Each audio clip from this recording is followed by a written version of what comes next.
Buenos días, Piedad, qué bueno tenerte. Estamos haciendo una serie de entrevistas. Yo creo que más que el motivo, la disculpa es el doctorado. Y esa serie de entrevistas están relacionadas con arte y pedagogía, fundamentalmente en Medellín, ¿cierto? Estamos en la institución educativa Camilo Torres Restrepo. Y creo que también estamos en un sector en el cual se ha trabajado, digamos, como la relación arte y pedagogía. Además de que tú vienes trabajando desde hace más de 20, 25 años o más.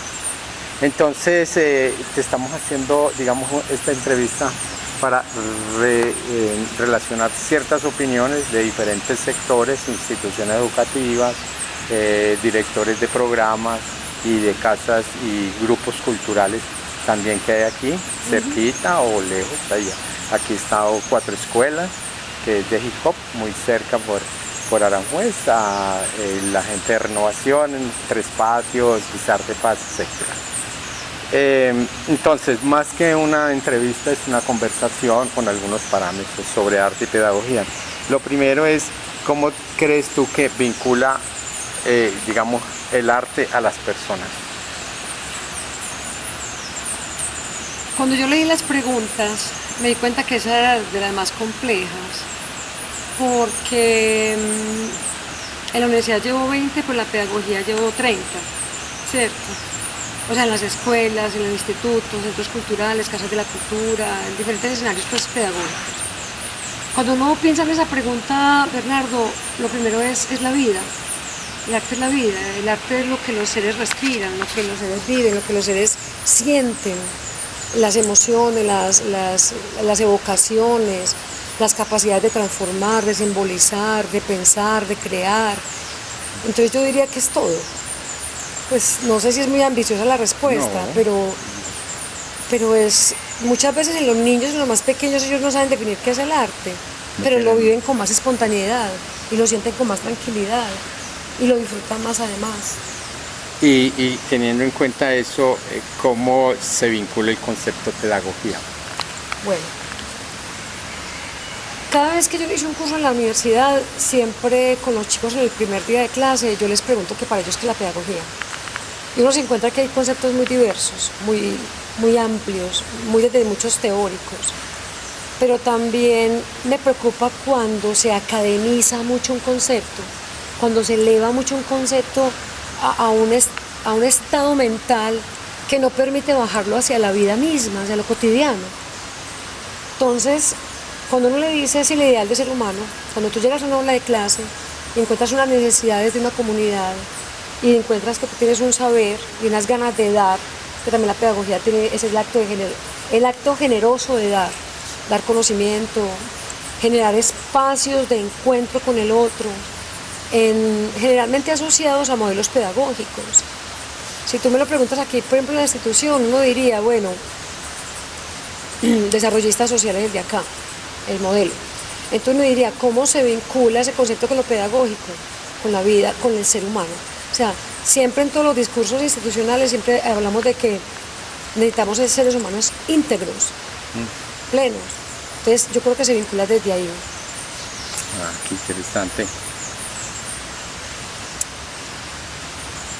Como hemos vivido la ciudad, y tú la has vivido desde diferentes ámbitos del arte, desde diferentes incluso instituciones, como digamos que fuiste en la Universidad Nacional, trabajaste con artes, eres música, porque también conozco esos aspectos, pero además también trabajaste en instituciones privadas y públicas y en la universidad. ¿Cómo es ese ambiente en Medellín? Es decir, ya cómo entiendes eso en todos los aspectos de ciudad, porque eso es una cosa que nos interesa. Las personas van a diferentes instituciones y entonces entienden la ciudad. En ese sentido, ¿ves en la ciudad esa relación arte y pedagogía y cómo la ves? Bueno, voy a ser un poquitico cruda. Sí. Y ácida. ¿Por qué? Mira, yo me inicié con las artes desde los 9 años, con dibujo, pintura. Luego a los 10, música. Luego a los 17, teatro. y trabajé teatro comunitario, zancos, comparsas, todo ese asunto comunitario. Entonces era cuando uno dice que el arte vibra, que el arte es ebullición, que se mueve, que brinca, que está en todos los rincones de las calles, de las aceras, de los zócalos, en las sonrisas de la gente, están en las risas de los niños. Entonces hay un ideal de arte y un ideal de ciudad. Luego ingreso a la Universidad Nacional y me encuentro que es muy duro hacer arte, porque lo primero que te dicen es, ¿y qué recursos tienen? Ya no solamente son las ganas de hacer.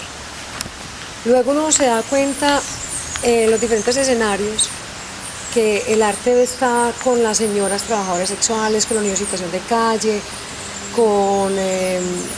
entonces el haber trabajado con diferentes sectores, uno lo que percibe es que hay dos tipos de arte. El arte que vibra, que está ahí en el palpitar de la gente, y el otro que es el arte de élite. Porque claro, yo salí de la Universidad Nacional y todos los profesores le decían a uno, no, sí, preséntese, usted gana tal concurso, tal bienal, tal cosa, tal otra.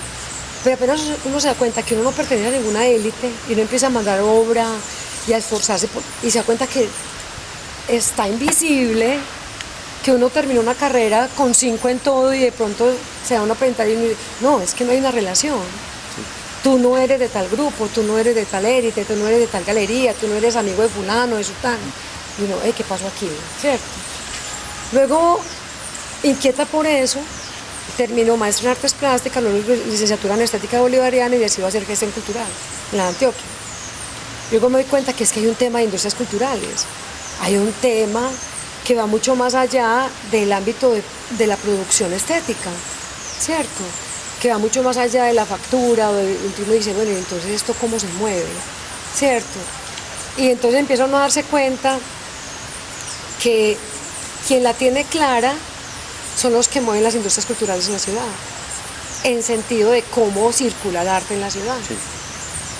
Y también uno se da cuenta que empiezan las comunidades desde sus rincones a organizarse, a montar las corporaciones, las fundaciones, y hacer ese vínculo directo con la necesidad de la comunidad y lo que el arte les provee.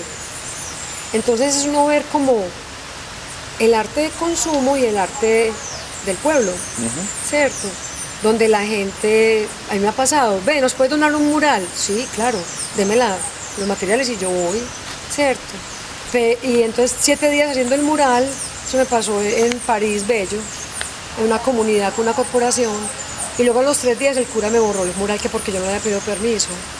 Entonces ese tipo de cosas es muy complejo. Entonces, en resumen, son 2 tipos de arte, sí, de arte y ciudad. El arte que hace parte de las industrias culturales, que es un circuito, y el otro arte que es el que se mueve en otro ritmo y en otra esfera, que es el de las comunidades. Los ritmos siempre entreverado en cada día, que me parece que es el que has empezado a recuperar desde el principio en la entrevista, que sí, es el que nace en las esquinas, en los centros culturales. Pero el que tiene sentido. Claro, exactamente. Sí, porque me parece muy triste que los egresados, o sea, uno 20 años en la universidad y uno le dicen, profe, mire, trabajé esto, ¿qué opina? Y entonces uno, sí, muy chévere lo que están haciendo. Cuando uno se da cuenta es que ya está en galerías de Miami, que ya la obra más barata vale 4 millones, entonces ya el muchacho pinta según lo que le diga la galería de qué colores debe llevar las pinturas. Y yo, ¿qué pasó aquí? ¿Cierto? ¿Qué pasa acá con el tema estamos hablando de una universidad pública, ¿cierto? Y también uno se encuentra con los artistas de barrio, que hacen bodegones, que hacen paisajes, que están sobre el arte tradicional y convencional y se sienten totalmente plenos. Y hacen trabajo pedagógico en los barrios con los niños. Sí. Eso a mí me ha impresionado hartísimo. ¿Cierto? Tengo testimonio de gente que he conocido que en su casa monta su taller y ciertos días a la semana a los niños más pequeños da talleres gratis, sí, a los niños. Entonces eso también se da. Todas las... En términos de ya la institución educativa, ¿tú piensas que los sujetos al participar en las actividades artísticas se transforman aquí en la institución? Bueno, cuando ya entran a los cursos con los profesores? Bueno, hay dos cosas. Hemos tenido alianzas estratégicas, convenios, asociaciones. Aquí ha estado Moravia, ha estado Confenalco, pues hemos tenido prácticas artísticas y culturales de los estudiantes, hemos tenido prácticas pedagógicas con los estudiantes. Y uno siente, cuando los niños reciben con mucho agrado esas propuestas bien diseñadas y bien pensadas. Y uno siente que el niño se involucra, se compenetra, lo disfruta, o sea, el goce, la felicidad, la plenitud en ellos, o sea, porque ellos se desbordan. Y uno ve cuando ellos extra clase hay un tiempo adicional en que están. Y también está lo otro, como desde el plan de área artística se intenta también trabajar algunos aspectos en el aula, ¿cierto? Pero la institución es muy pequeña, ¿cierto? Tenemos solo un grupo por grado, tenemos solo 16 docentes, entonces toca que la educación artística está repartida entre los 16 profes. Entonces, claro, cada docente de su sensibilidad, de su empatía con el arte, da lo mejor de sí. Y los niños también lo disfrutan, uno ve que hay mucho disfrute, y pasa como con la educación física. Uno le pregunta a los niños cuáles son las áreas que más les gustan, educación física y artística. Y eso les produce a ellos transformaciones. ¿Has visto, por ejemplo, que los niños, no sé en qué ámbito, no quería inducir la respuesta, pero sí, como que fuera de esa diversión, esa lúdica o esa manera de expresar la vida, hay otras transformaciones por efecto, digamos, del trabajo artístico? Hay transformaciones psicológicas y sociales. Entonces yo empiezo por esto. Yo llegué hace 4 años y me encontré con que acá en la institución los niños son muy espontáneos. Cualquiera canta, cualquiera baila, cualquiera hace teatro, cualquiera hace poesía y lo expresa sin... Entonces hay un tema de autoestima, de autovaloración, ¿cierto? O sea, puede que cante bien o puede que no cante bien, pero lo hace, se arriesga. Eso es lo que yo encontré cuando llegué. Y la mayor fortaleza es la parte corporal. Mucho baile, mucha danza folclórica, mucho danza urbana, en fin.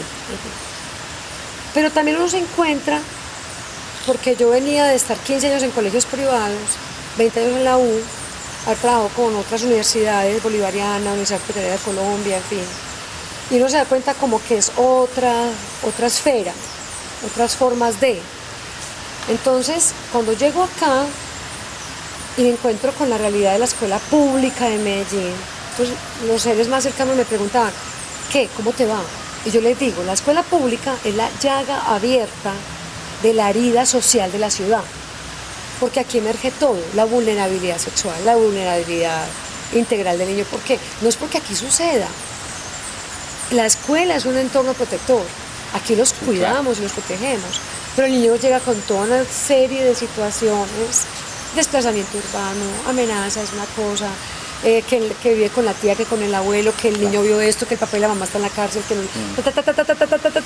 y es un bombardeo de situaciones dolorosísimas, es que yo llegué a mi casa con el corazón partido en pedacitos, yo decía, ¿cómo voy a hacer? ¿Cierto? Para poder dar todo a estos niños, porque lo necesitan todo, ¿cierto? Niños que vienen sin comer, sin almorzar, niños que el viene con más dinero viene con 200 pesos diarios, pues cosas así, ¿cierto? Entonces, cuando uno se da cuenta que el niño se va apropiando de las propuestas que van llegando y de las que hay dentro de la institución, porque aquí no había plan de área, ¿cierto? Entonces, yo fui la coordinadora, pero entonces como yo fui la que estudié artes plásticas y la que estudió educación artística y la que no sé qué y la que no sé qué, entonces, profe, hágalo usted, ¿cierto? Entonces yo hice el plan de área, pensando en eso, en las fortalezas que tiene que tener, en lo que debe desarrollar el niño desde lo psicológico y lo social. Y hace 2 años empecé una tesis de maestría donde cogí fue la institución, sí, ¿cierto? Porque me preocupaba mucho los niveles de agresividad en los niños. Y luego me di cuenta que el arte ayudaba a que el niño identificara episodios violentos y agresivos y mitigara. No desaparece, pero mitiga. Entonces, pues digo yo que tiene un efecto también psicológico y social, porque lo social implica cómo me agremio, cómo me uno, cómo valoro al otro, cómo cuido al otro, cómo me pongo en el zapato del otro, el tema de la empatía. Entonces digo que por eso es el arte da unos fortalecimientos psicológicos y sociales. Sí. en términos de arte, como arte, hay unos códigos que tú ahorita más o menos establecías, y hay veces los códigos los manejan más unos grupos de élite, etcétera, y hay veces se manejan otras actividades que son más sociales, etcétera. Y como estamos hablando de la institución, ¿tú crees que en ese plan de área y en esas actividades han trabajado nuevos códigos, nuevas formas, como que rompen un poquito los lenguajes académicos y se introducen en algunas otras actividades, Más o posibilidades? menos, más o menos. Sí. Mira, nosotros tenemos un proyecto institucional llamado Creciendo Juntos. Sucede que por ley la 115, la 730, todo ese montón de leyes, a la institución educativa le obligan más de 14 proyectos pedagógicos transversales en todas las áreas, en toda la institución. Sucede que eso desborda. Sí. Yo creo que el Estado no entiende No. que uno forma, educa, entonces que hay que hacer educación vial, que educación sexual, que primeros claro. auxilios, que son casi 17 proyectos. Y uno dice, bueno, entonces ¿cuándo doy clase? Entonces, ¿nosotros qué hicimos? Cogimos esos 17 proyectos, hicimos una malla, una matriz, donde buscamos cómo transversalizar Sí, claro. en muchas acciones pedagógicas de todo el año esos proyectos. Y todos, de alguna manera, tienen que ver con la parte gráfica, con la parte visual, con la parte corporal, con la parte deportiva, con la parte artística, con la producción literaria, con ciertas cosas. Entonces, tenemos 3 eventos grandes al año, donde es como una fiesta. Ya. Y en esas fiestas Muy suceden interesante. cosas, emergen cosas, Claro. emergen talentos, emergen otras expresiones, otras posibilidades, otras ensamblajes, otros como híbridos, muy de los jóvenes, muy de los lenguajes actuales, muy de las demandas de ellos. Entonces uno lo que ve es cómo hay unas transformaciones. Muy interesantes Interesante, ahí. sí, porque en esas fiestas se quiebran los lenguajes particulares y empiezan a emerger otras cosas, digamos que son novedades que no están codificados dentro de, pues esto es arte visual o arte Exacto. de teatro, sí. Ahora, muy cercano a lo que venías diciendo, aquí pues en Medellín, y a ti y a nosotros nos tocó que la gente pensaba, no, es que el arte, pero es que ese arte, pues los que hacen arte son un poco locos, son un poco esto, un poco aquello, ¿cierto? Entonces la pregunta es, ¿tú piensas que el arte forma o deforma o en qué tipo de relación puede estar esa concepción del arte? ¿Es liberador en un sentido, como decías ahora, tipo social, tipo psicológico, no sé? Yo diría que no forma ni deforma, integra. Hace que uno como ser humano, que es un montón de pedacitos disueltos, los pueda unir. Mira, ese tema de las cotidianidades, de las emociones, de las subjetividades, ese tema de lo complejos que somos como seres humanos, ¿qué hace el arte? Integra, une, le da sentido a muchas cosas, Sí. le da sentido, le da orientación. Entonces yo creo que más bien Y lo integra. sientes aquí cuando llegan los chicos, se meten en las actividades artísticas, en ese proceso de actividades que tienen. ¿No Sí, ves sí. que van cambiando? Porque ellos pasan aquí más o menos 5 años o un poco más. Pueden pasar Sí, es hasta un los 10. periodo. Claro que, por ejemplo, el jueves pasado, de una cohorte de 11 que eran 2 grados, o sea, 11B, 11 eran de preescolar hasta... 11, sí. Y esos 11 estudiantes. los viste cambiar en esos 4 años, Sí. modificarse, mejorar, ir madurando. Lo que pasa es que son transversales. modificaciones muy invisibles. Claro. O sea, no son muy tangibles, pero si uno ve cosas, ¿cierto? Por ejemplo, se vuelven más inquietos, Sí. por lo menos con la pregunta, por lo menos con el pensamiento, por lo menos con preguntarse cosas no convencionales o cosas no comunes. Eso me parece liberador. Integra, porque ahorita hablaste que de pronto también los niños traían unos saberes, incluso artes, digamos, que hoy llaman de ciudad, ¿cierto? Seguramente hip hop, bailes especiales también, seguramente algunas otras, pero también integran ustedes artes populares y étnicas. Digamos que la condición, por ejemplo, de la cumbia, o actividades étnicas. Muy esporádico. Es muy esporádico, tan esporádico que en algún acto cívico-cultural aparece por ahí. ¿Y eso lo preparan? Sí, los niños. ¿Lo preparan los niños en una actividad? Sí, lo folclórico, lo étnico. Sí. Pero solo para actos cívicos y culturales, y yo creo que eso no debiera ser así. Pero por lo menos aparece en algunos lugares. Sí, aparece. Y ellos lo preparan 3 meses y salen sus... 3 meses es lo ideal. Es que la dinámica de un colegio público es muy complejo. Mira, desde enero se le entrega a los docentes la programación. Entonces cada docente sabe qué cartelera le toca, qué campaña le toca y qué acto cívico o cultural le corresponde, desde el principio del año. Pero 15 días antes, Cordi, ¿usted me puede ayudar con niños tal cosa y para tal otra? ¿Será que con tal grado puedo sacarlos de clase para hacer tal cosa? 2 semanas antes. Generalmente es 2 semanas antes que preparan. Sí, ya. Y ya. El fondo. Aunque ya habías hablado un poco de tu vida en términos del arte,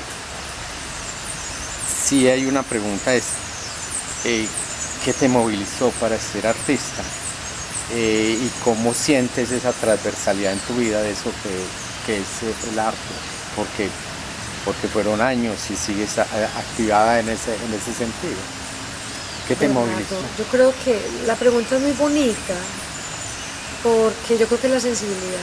O sea, desde pequeña yo sentía, pero porque siento tanto, ¿cierto? Porque me duele tanto algunas cosas y porque la necesidad de expresarlo. En mi casa tengo una hermana que lleva muchos años escribiendo poesía, que ha sido Prometeo, que no sé qué. Otra que hizo teatro muchos años, estudió teatro en la EPA, no sé qué. Y en mi casa, mi papá estudió hasta quinto de primaria, pero teníamos una biblioteca muy grande y uno lo veía ahí leyendo diario.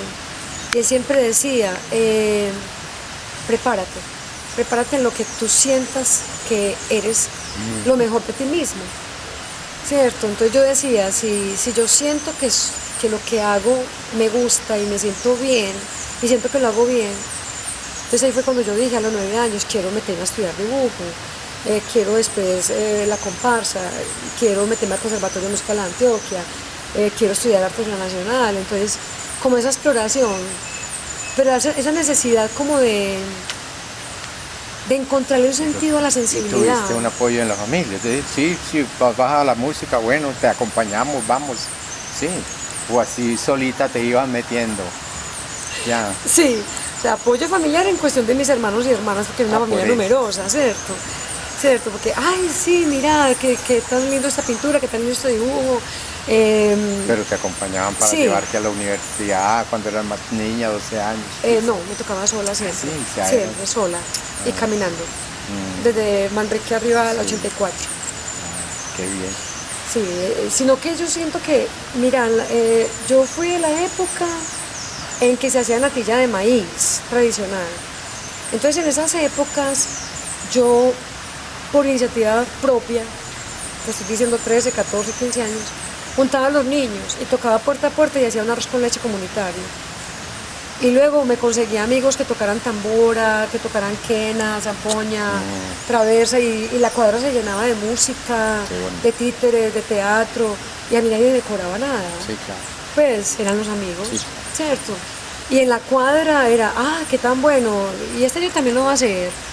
Y, bueno, si hay apoyo pues de la cuadra, ¿cierto?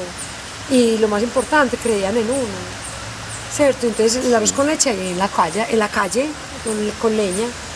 Entonces empezó desde ahí como esa inquietud, como esa cosa. Entonces estudié en la EPA música y me fui yendo, como, ¿cierto? Ahí ya pasó el tiempo demasiado rápido. Qué bueno. Y ya como para ir terminando, ¿cómo ves el arte en esta institución educativa? Quiere decir, ¿tú sientes que le has aportado y que la institución educativa siente hoy más el arte y eso le permite a la institución vivir un poco de forma diferente otros aspectos? Son dos cosas que son muy complejas. La primera es la valoración, ¿cierto? Realmente hay una valoración y hay un reconocimiento de la importancia del arte y de que cada propuesta que llega nueva siempre hay un sí, ¿cierto? Hagámosle, metámosle el diente a esto, hagamos esto, hagamos aquello, sí, ¿cierto? Una valoración y una intención.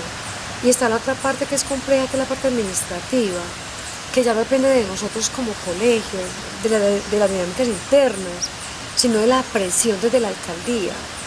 Y es que cuando uno habla con funcionarios de la alcaldía, ellos administran desde un escritorio, y uno desde aquí, desde las aulas, ¿cierto? Desde el olor del sudor de los niños, desde de la precariedad de si tener o no tener una tiza o un marcador, o sea, desde la realidad social, desde la realidad de las instituciones públicas de Medellín, ¿cierto?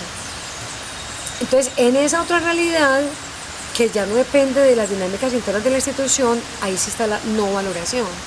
¿Por qué? Porque la alcaldía simplemente dice, no, ustedes no pueden pedir un docente de planta de artística, entonces no tal cosa, entonces no tal otra, entonces es muy duro. Es muy duro porque hay una realidad administrativa, ¿cierto?, que funciona con unas dinámicas muy raras, muy extrañas, ¿cierto? Yo intenté ir a MOVA, yo intenté ir a la red de artística, intenté ir a la red de investigación, y yo decía, pero es que a ellos lo que les interesa es un indicador cuantitativo, no cualitativo. Esto es una farsa, esto es una inmensa farsa, o sea, es porque la educación no funciona con indicadores cuantitativos, están los intangibles, y ellos, eso es lo que ellos no ven, ¿cierto? Entonces, y yo tengo un problema, lo reconozco, y es que si lo quiero decir lo digo, caiga como caiga. Entonces me ha tocado en ciertas reuniones y en ciertas situaciones decir las cosas como son realmente y como las percibo. Además, el ser coordinadora académica y de disciplina y tener la sensibilidad artística, esa dualidad no me ha servido. Me sirve para aportar a la institución, me sirve para que la institución la valore. Eso sí ha existido en los 4 años que he estado. Pero cuando estoy en la reunión de coordinadores, cuando hay artística, sí, claro. Es que todos somos de matemáticas, es que todos somos de ciencias, ¿cuál es el defecto de ser de artística, cierto? Y cuando uno empieza a tramitar, a gestionar cartas, a solicitar ayudas, a mirar cómo se financian cosas, cómo busca un aliado, no sé qué, no es fácil. Porque claro, uno sí consigue quien ve un taller de percusión, porque aquí los pelados para la rítmica son muy buenas, pero no tenemos quien nos done un juego de percusión mayor de Atlántico o del Pacífico, ¿cierto? Y el profesor me dice, yo le puedo dar hasta las clases hasta la mitad de precio para que los niños se encarreten. Pero necesito instrumentos. Y necesito para pagarle al profesor. Claro. Y lo que ha venido está haciendo el Estado, de estar recortando porcentajes significativos año tras año, ¿cierto? Por decir algo, yo no sé de cifras porque yo no manejo la parte financiera, pero por decir algo, cuando yo llegué eran 40 millones, luego 38, luego 37 y en este momento vamos en 35, están recortando, entonces, ¿cierto? Han recortado ya un 25% del presupuesto. Entonces uno dice, bueno, entonces ¿con qué compro material didáctico? ¿Con qué se compra insumos para el aseo? ¿Con qué se pagan los servicios? Pues todo lo que implica este edificio, lo real. Es como cuando uno está en la casa y está en la dualidad, o pago servicios o merco. Es casi parecido a eso. Y esa analogía yo la quiero manejar con el arte. Claro. Es pagar servicios lo que es lo inmediato. Y mercar es la necesidad puntual espiritual de la institución frente al arte. Es eso. La última pregunta sería, como nosotros hemos transitado varios años en Medellín en diferentes aspectos, ¿tú piensas que la ciudad en sí misma ha evolucionado en términos de eso de arte y comunidad, arte y pedagogía, arte y saber?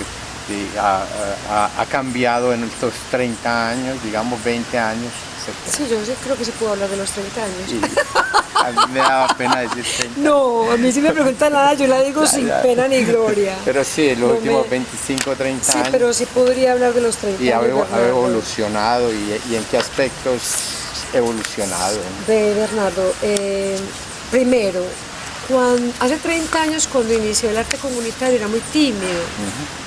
Y era como, ¿será que sí? ¿Será que no? La dualidad, ¿será que me asocio? ¿Será que no me asocio? Y había mucho ego entre las corporaciones y fundaciones. Entonces yo hago aquí solito y usted hace allá solito, ¿cierto? yo soy cooperación de títeres, usted de música, pero entonces no nos asociemos. Cambia ahora. Yo diría que el arte respira, que por fin la gente se mira a los ojos, se asocia, se conversa, hacen intercambio, hacen trueques, servicios, por lo menos ahora ya no hay tanto ego. Pues yo sé que pueden haber retractores frente a pero yo lo digo, es de Sí, lo que he sí, visto. claro. ¿Cierto? Ya hay eventos donde la gente se convoca y se comparte conocimiento, sin pena, sin miedo, sin no sé qué. Mira, a mí el hecho de haber compartido los 2 poquiticos años que estuve en el Museo de Antioquia con Museo Comunidad, Museo Comunitario con este Carlos Rendón, creo que es Carlos Rendón. Y yo dije, wow, todo lo que pasa en esta ciudad, ¿cierto? Todo lo que sucede. Y luego conocer a mi gente, luego conocer a la Casa Amarilla, luego conocer a los de Castilla, a estos chicos que han ganado varios premios, Renovación. Luego entonces uno y ahora hay mucho más. Sí. Y ya hay un empoderamiento del hacer, desde lo social, desde lo político, desde lo artístico. O sea, ya se la tienen clara, o sea, ¡pin! Tienen el foco puesto donde es. Sí. Entonces ya hay un asunto hasta de estabilidad, de sostenibilidad, que era el riesgo hace 30 años atrás. Sí, claro. ¿Cierto? ¿Cómo lo sostenemos? El hecho de conocer unos canchimalos, wow, por favor, todo mi respeto. O sea, y uno saber que estar en todos los barrios, hasta en el que uno menos piensa.